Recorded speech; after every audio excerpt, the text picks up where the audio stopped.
जनता के बीच जो मैं लेके पहुंचा हूं अपनी बात, उसमें प्राथमिकता जो है मैं ईमानदारी की बात कर रहा हूं कि जो बजट नगर पालिका में आता है वो चेयरमैन अमानतदार होता है, उसको आवाम के लिए खर्च करना है पैसा।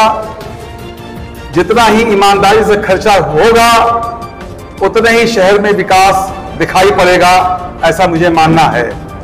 और मैं अपने कार्यकाल में अगर मुझे मौका दिया आवाम ने, तो मैं आपको पत्रकार मीडिया, इलेक्ट्रॉनिक मीडिया के द्वारा यकीन दिलाना चाहता हूं कि मैं करप्शन को खत्म तो नहीं कर पाऊंगा, लेकिन उसमें गिरावट इतनी जरूर लाऊंगा इंशाअल्लाह कि टांडा में जो रोडें बनती हैं या जो भी काम यहां कंस्ट्रक्शन का होता है या जो भी विकास का होता है वो कुछ दिनों में धराशायी हो जाता है। रोडें बनती हैं, रोडें खत्म हो जाती हैं, लेकिन जिनके नाम का इनाग्रेशन होता है वो मार्बल का बोर्ड सालों साल चलता है।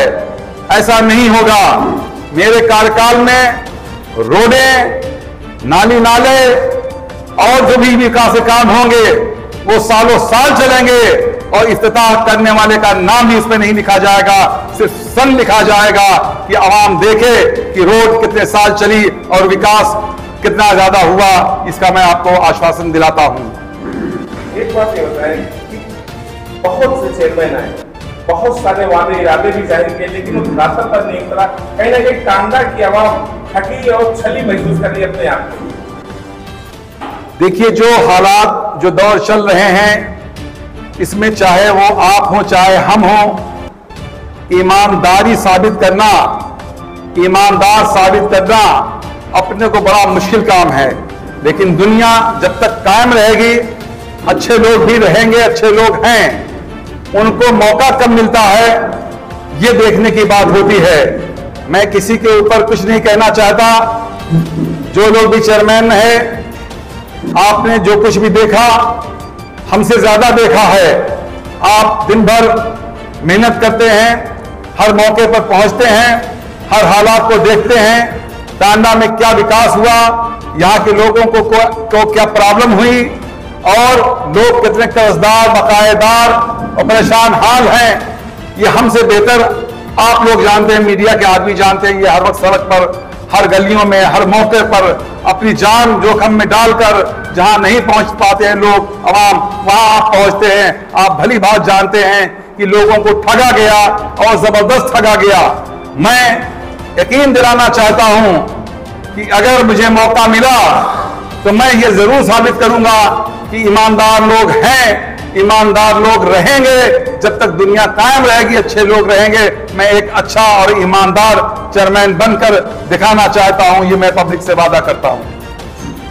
चर्चा है कि शहर में जो चर्चा है कि आप जो है चुनाव नहीं लड़ना चाह रहे थे, एकाएक आप जो है चुनावी मैदान में कूद पड़े, तो आप इसको कैसे साफ करेंगे?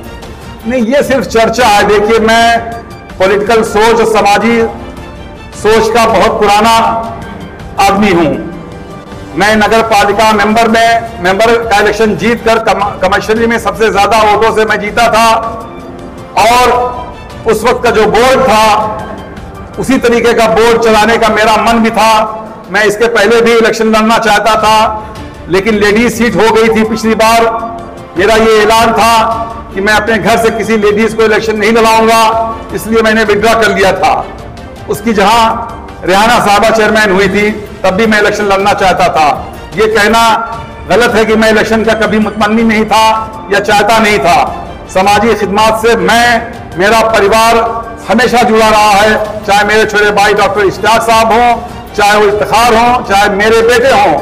मैं हर समाजी मीटिंगों में, हर टांडा के समाजी कामों में, हर पब्लिक के गम में, सुख में पहुंचता हूं, और इसी नजरिए से रहता था कि इंशाअल्लाह अगर कभी मौका मिला, कोई पद मिला, तो मैं और ज्यादा से ज्यादा पढ़कर यहाँ का विकास, यहाँ के लोगों का काम कर सकूं। अब इस बार मुझे ऐसा मालूम हुआ, ऐसा दिखाई पड़ा, और जब मैंने लोगों से आखिर में अपने घर के लोगों से, सबसे पहले घर के लोग के भाइयों को तैयार करना पड़ता है। मुझे तैयार नहीं करना पड़ा, बल्कि मेरे दोनों भाई, मेरे घर के मेरे भतीजे, घर के लोग सब बढ़ के कहे नहीं भाई लो इलेक्शन। उसके बाद मोहल्ले की राय ली गई, फिर पंच जो टांडा के लोग अवाम हैं उनसे राय ली गई, मोहल्ले मोहल्ले भाई। उन्होंने नहीं कहा कि नहीं कफील साहब आपको एक्सपीरियंस है, आप बोर्ड में रह चुके हैं, इंशाअल्लाह आप इलेक्शन जीतेंगे, हम लोग आपको कामयाबी का यकीन दिलाते हैं। तो मेरे अंदर एक हौसला आया, एक जोश आया और मैंने इरादा अपना पुख्ता कर लिया और अब मैं मैदान में आपके सामने हूँ। आप चेयरमैन रह चुकी हैं और समाजवादी से टिकट नहीं मांग रही थी, अभी आपको यहाँ देखा जा रहा है क्या? देखिए अभी तक मैं खामोश थी और पहले I would like to tell you about the background if you don't mind. मैं वाकई ख्वाहिशमंद थी कि मैं एक दफा और खिदमत कर दूं नगर पालिका, क्योंकि एक्सपीरियंस भी था। लेकिन हुआ क्या कि इन्होंने किसी भी तरह से, मुझे नहीं मालूम वहाँ पे क्या चालबाजियां चली गई हैं और क्या हुआ है, क्योंकि हमारे जो अहदेदारान हैं समाजवादी के, जो किसी जमाने में मेरी पार्टी रही, तो उन लोगों ने क्या साजिश की कि हमारे यहाँ के 18 कैंडिडेट खड़े कर दिए और उनको कोई दिलचस्पी नहीं थी कि यहाँ कोई भी लड़े, कोई भी कुछ करे, विदाउट एनी क्राइटेरिया। उन्होंने सबको कहा आप भी आइए, आप भी आइए, आप भी आइए, सबको इनवाइट कर दिया, क्योंकि दे आर नॉट बॉदरिंग अवाम। ये वो किसी बुनकर के, किसी के भी वेल विशर नहीं थे। तो उन्होंने सबको कहा कि आप सब करिए, क्योंकि वो अनजान है, वो हमारे समाज के बारे में कुछ नहीं जानते। 22 साल से मुझे सपोर्ट मिला है हमारे टांडा का। मैं सबसे पहले शुक्रगुजार हूँ अपने अवाम की, जो 22 साल पहले, मतलब 28 साल पहले जो मैंने इलेक्शन लड़ा था, उससे आज तक नहीं भूले। मैं आज कफील भाई के साथ बैठी हूँ और ये अचानक नहीं है, ये मेरे सीनियर हैं अलीगढ़ के। मैं आज इसलिए हूँ कि जिस सरजमीन से, जिस एजुकेशनल इंस्टीट्यूट से इन्होंने तालीम हासिल की है, सर सैयद अहमद खान की जो उनकी सोच थी, उसको फॉलो कर रहे हैं। हम चाहते हैं, चाहे कफील भाई हो, चाहे मैं हूँ, कि यहाँ का अवाम पढ़े, चाहे वो किसी भी कास्ट का हो, किसी भी रिलीजन का हो, आगे बढ़े। हमारी सोच है। हम ये नहीं है कि एक खजाना है उसको लूटना है और चौखट पार की और ले लिया खजाना, ऐसा कुछ नहीं है। Of course, why not? क्योंकि पिछले 5-6 सालों से, यानी 1 साल तो बिल्कुल गैप हो गया। 5 साल पहले जो उन्होंने वादा किया था, यहाँ के उत्तर प्रदेश के जो अध्यक्ष थे और जो मुखिया है समाजवादी को, कि उन्होंने वादा किया था कि मुझे टिकट देंगे, मुझे सिंबल देंगे। मैं सिंबल से होती तो लड़ती, मेरे लोगों ने, मेरी फैमिली ने, मैं सबने कहा अगर सिंबल होगा तो लड़ेगी, वरना नहीं। और मेरा कमिटमेंट था, मेरा अहद था। लेकिन आज कफील भाई ने अहद इसलिए तोड़वाया, अवाम के खातिर मैंने आज ये अहद तोड़ दिया कि समाजवादी का नहीं होगा तो मैं नहीं कदम निकालूंगी। लेकिन 10 मिनट हुआ ना, तो मेरी बात पूरी नहीं हुई, तो मैं अवाम के खातिर निकली हूँ। ठीक है, मुझे नहीं मिला, मैं नहीं लड़ूंगी, लेकिन समझ लीजिए कफील भाई नहीं लड़ रहे, मैं लड़ रही हूँ। ये हम मिलके एक जंग गुजर है। इसको एक मिनट, समाजवादी ने अपना एक समझ रखा है, गले में पट्टा बांधा हुआ है कि ये कहाँ जाएंगे डिग्री स्कूल से, कि जाएगा कहाँ यहाँ की अवाम, यहाँ के मुसलमान कहाँ जाएंगे। बाद में हम अपने जो ठेकेदार हैं, जो हमारे जो दलाल हैं, वो बाद में ये कह देंगे अरे इस्लाम खतरे में है। क्या इस्लाम इतना कमजोर है कि खतरे में? इस्लाम खतरे में नहीं हो सकता। इस्लाम इतना मजबूत है, हमारा दीन इतना मजबूत है और हम सब मजहबों को लेकर यही हर बार, हर 5 साल में यह इस्लाम खतरे में आ जाता है, फिर इस्लाम ठीक हो जाता है। कोई भी किसी से भी दलाली कर ली जाएगी। अब टिकट मैंने तो सुना है, खुदा बेहतर जाने, मैं कह नहीं सकती कि टिकट के मोल लग चुका था। और मैं तो इनके शुक्रगुजार हूँ कि ये कफील भाई आए, अगर मैं नहीं आई तो ये आए, क्योंकि मैंने अपने परिवार से वादा किया था कि अगर समाजवादी का नहीं मिलेगा सिंबल तो मैं नहीं लूंगी। तो ये रिप्रेजेंटेटिव है मेरी, तो आज खड़े हैं, ये काम करेंगे और ये आवाम देखेगी और इसे काम लेना है। जिस तरह से मैं काम करती थी उसी पुरखलूस से, क्योंकि मुझे यहाँ के बुनकरों से, यहाँ के गरीब जनता से बहुत सिंपैथी है और मैं एक बार खिदमत खल्क करना चाहती थी और वो मैं अपने भाई के जरिए करवाऊंगी, क्योंकि इन्होंने भी वो दरसगाह देखी हुई है जो मैंने देखी है। अलीगढ़ मुस्लिम यूनिवर्सिटी से पढ़े हैं और वहाँ सब दिल से काम होता है। एक आखिरी सवाल, जनता बहुत उम्मीद लगाए हुए, क्योंकि नगर पालिका ने चाहे अनचाहे बहुत सारे टैक्स ठोक दिए गए हैं, चाहे हाउस टैक्स हो, हाउस टैक्स अगर 1 रुपया है तो चलकर 2 रुपया है। तो यहाँ की जो मजदूर तबका, जो 90% मजदूर तबका है, वो बहुत उम्मीद लगाए बैठे इन प्रत्याशियों से। क्या कहना चाहेंगे, क्या भरोसा दिलाना चाहेंगे यहाँ की गरीब जनता को? देखिए, ये बहुत बड़ा मुद्दा है। हाउस टैक्स जो है वो पूरे टांडा के लिए एक बहुत बड़ा मुद्दा है और इसमें हर आदमी जुड़ा हुआ है, हर नागरिक जुड़ा हुआ है।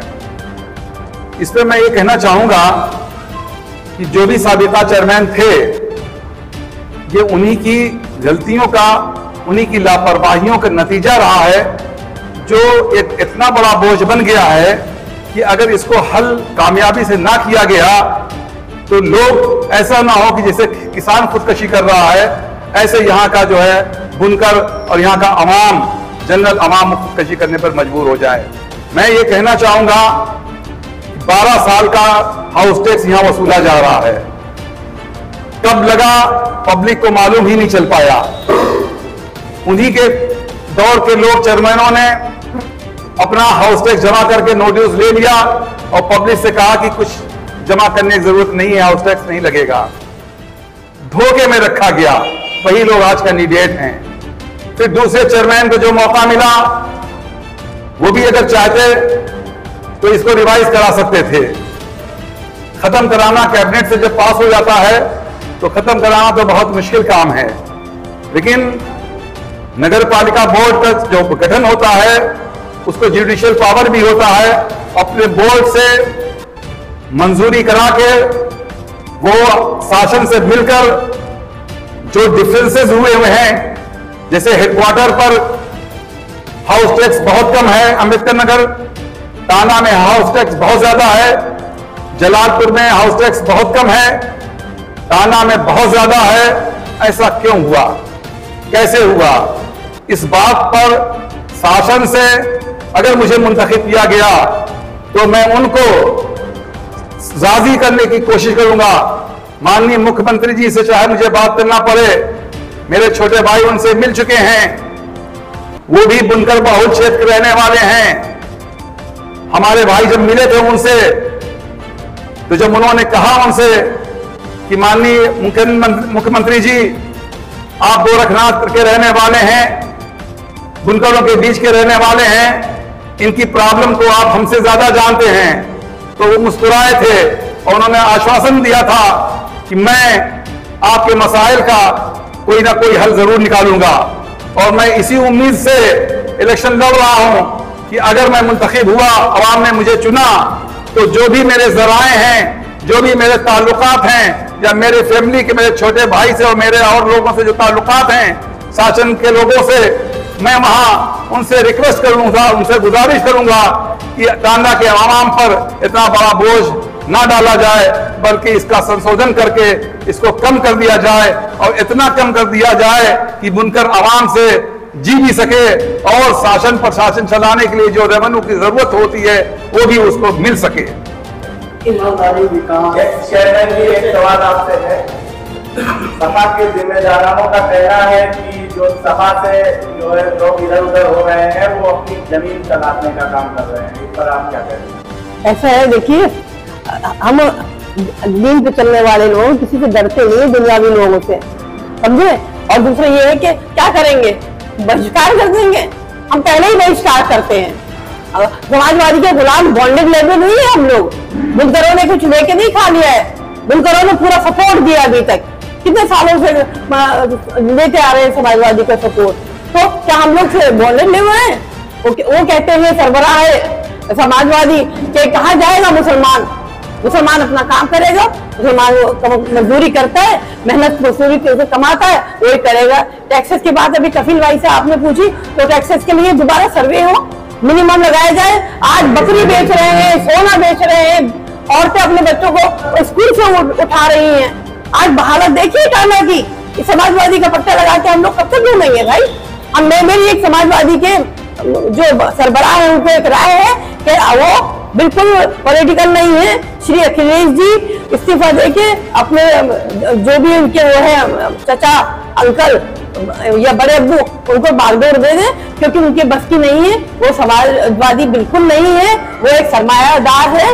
और हमारे यहाँ भी कुछ लोग ऐसे समाजवादी के पीछे घूम रहे हैं, जो सफेद पोश है, वो अपने मफाद के लिए समाजवादी के पीछे घूम रहे हैं। बुनियादी मामलों पे कहती है जी, सवाल हमेशा बुनियादी मामलों। बिल्कुल। आप एक इस तरह के प्रथम नागरिक होने का दावा कर रहे हैं। अगर आप प्रथम नागरिक हुए तो विकास के क्रम में बुनियादी काम क्या है? देखिए, बुनियादी काम में नगर पालिका का है जो पावर, जो अख्तियार है पहले, वो तो यही है कि जो बजट आता है उसको ईमानदारी से, ज्यादातर पैसा आता है यहाँ के विकास के लिए, यहाँ की खूबसूरती के लिए, यहाँ की शिक्षा के लिए, विकास के लिए, उस पर पैसा खर्च किया जाए। जो भी रोडें बने, जो भी काम कंस्ट्रक्शन का हो, वो पायदार हो, मजबूत हो और कुछ दिन नहीं बल्कि कई साल चले हो। ऐसा ना हो कि रोड बने 2 करोड़ की, बारिश अगर 3 महीने में होती है तो रोड 3 महीने में खराब हो जाता है, बारिश अगर 6 महीने में होती है तो रोड 6 महीने में खराब हो जाता है। यही एक रोड की गारंटी है। अगर मुझको मौका मिला तो रोडें ऐसी बनेगी जो ठेकेदार का भी नुकसान नहीं होगा, लेकिन उनको बांड भरना पड़ेगा कि आपको गारंटी लेनी पड़ेगी। अब मशीनीकरण का जमाना आ चुका है, मैनुअल नहीं बनती है, मशीनों से बनाई जाती है रोड। अगर 4 साल 5 साल के पहले रोड खराब होगी तो उसकी जिम्मेवारी जो है वो ठेकेदार की होगी। उसको अगर रिपेयर वो नहीं कराता है तुरंत तो उसको ब्लैक लिस्ट कर दिया जाएगा। जो अच्छे ठेकेदार हैं, शहर आपका है, शहर के लोग आपके हैं, रोड की आप पहले भी बात कर चुके हैं। और इतना बड़ा मुद्दा है कि शहर में रजा पार्क के नाम से जाने जाना ऐतिहासिक स्थल जो विवाह मंडप के नाम के नागरिकों से छीन गया, क्या आप उस पर क्या प्राथमिकता? बहुत बड़ी ये मेरी प्राथमिकता रहेगी। मैं इसको प्रायोरिटी लेवल पे लूंगा, क्योंकि कभी भी कोई भी शादी अगर होती थी, गरीब की हो या अमीर की हो, अमीर की भी शादियां वहां बड़ी बड़ी अच्छी लेवल से हो जाती थी। एक लॉन था, एक मकान था, वहां पे रेजिडेंट था, टॉयलेट थे, बाथरूम थे, फ्रेश रूम थे, दुल्हन रूम थे। तो एक बहुत बड़ी फैसिलिटीज टांगा को मिली थी जो ध्वस्त हो गई है। मैं सबसे पहले उसको अपने मुंतखब होने पर 1 महीने या 2 महीने के अंदर ही उसका निर्माण काम शुरू कराऊंगा, इसका मैं यकीन दिलाता हूं। और दूसरी बात ये, वहां पे कोई भी अगर कॉन्फ्रेंस, चाहे प्रेस कॉन्फ्रेंस हो या प्रेस वालों को अपनी कोई मीटिंग करनी हो, या शहर के कोई भी जो चैरिटी काम करते हैं ऐसे लोगों को की कोई मीटिंग करानी होती थी तो उस हाल का इस्तेमाल होता था, उस सभागार का इस्तेमाल होता था। सब ध्वस्त हो गया, सब खराब हो गया, बर्बाद हो गया। मैं इसको इंशाअल्लाह बहुत जल्द उसको चालू कराने की कोशिश करूंगा। ये गुप्त मतदान है, सीक्रेट बैलेट है। किसी भी रिश्तेदारी में, पड़ोस में या उस किसी के सफेद पोशों के जो आजकल घूम रहे हैं समाजवादी के साथ, उनके कहने में ना आए। कोई किसी का नहीं होता है, आपका सीक्रेट बैलेट है, डेमोक्रेसी है। डेमोक्रेसी का पूरा फायदा उठाएं और कपिल भाई को ज्यादा से ज्यादा मतदान से जिताएं।